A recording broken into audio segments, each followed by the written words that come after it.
Let me ask you, you've been applying these learnings now with this new mindset, this sort of enlightened mindset for a number of years. What's been the impact? Have there been like certain moments that you thought, my gosh, this would not have happened had I not kind of come to the table with a different set of skills, behaviors, approach? There's a few examples. A very simple one is where I'm at now. Actually, my position at BDO was garnered through a relationship, through a connection. I had actually multiple connections. When I found myself looking in the market for another opportunity, I started reaching out to my network, and I saw where people were at, and I engaged with them, and I said, "Hey, what do you think about this company?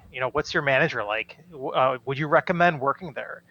People that I knew and trusted, right? Having that relationship, developing that trust helped me know that whatever they said to me, I could believe.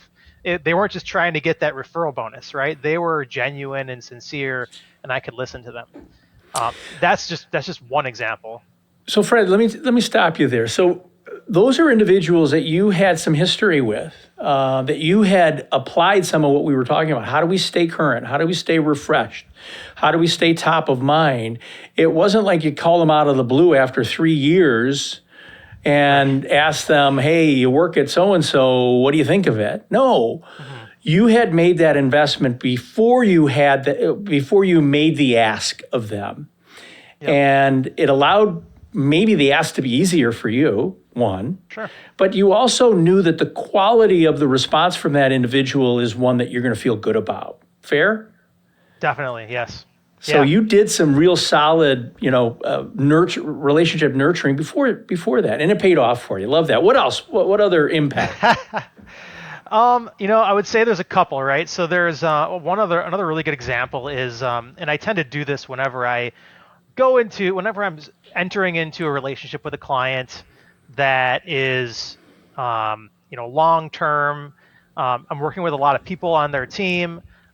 I found it. I don't know if I see it as more of an exciting challenge now that I've done it a few times, but I'll look honestly for the person that has the most friction in their relationship with me or with my company. The person that maybe is the most apprehensive or not willing to work with us, right? I'll focus on getting to know them, building the relationship with them.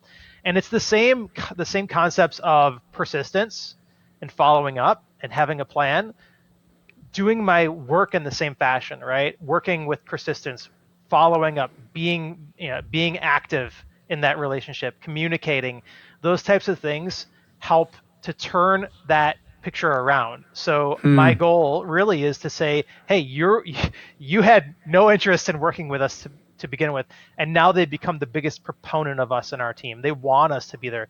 They miss us when we're gone, right? That's really what I'm shooting for in that situation. And having those skills it's really tough sometimes to ask someone how their dog's doing when all they're doing is complaining about you. But if you get on a call and you beat them to the punch and you say, I heard your dog is sick. How's your dog doing? I have a dog. I love that, and getting in before and being at top of mind and making it a passion and a priority for you will help. And it does a great job at breaking down those walls and developing that relationship. Well, the fact that you pick the biggest, baddest person in the room and you go up to them and you put that out there as your challenge, if I can flip this relationship, it's going to have a trickle-down effect. Other people are going to be watching, paying attention, right? Good for you. That's a road less traveled, Fred, and I commend you for that. I will tell you, for those who are listening, that's probably not something a lot of people choose to do. I'm gonna choose the paths where I think I can make a difference, that are probably easier paths. The harder paths, boy, that takes something. But there's such a big payoff on the back end when we can get that relationship flipped, right? So awesome. Fred, let's start to wrap up if we could.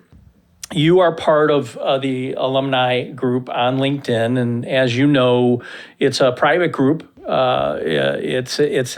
need to be invited, you have to have gone through the program. We've had 10,000 individuals go through. We've only got about 350, 330 actually people on it, but that's good. That's a good start.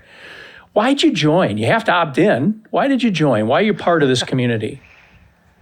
Well, for me, it's the same reason why I reached out to the people that I did when I was looking to make a change in employment, right? I want to surround myself with people that share the same passions and priorities.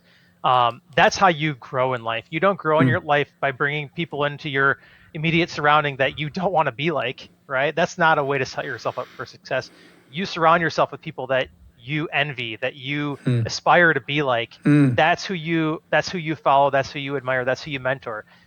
This community of people have been through the same types of trainings. They have the same values. They've been taught the same things. And the fact that they're in the community tells me that they learn these things and they've learned that they work and they want to do it more. It's part of their life every day, right?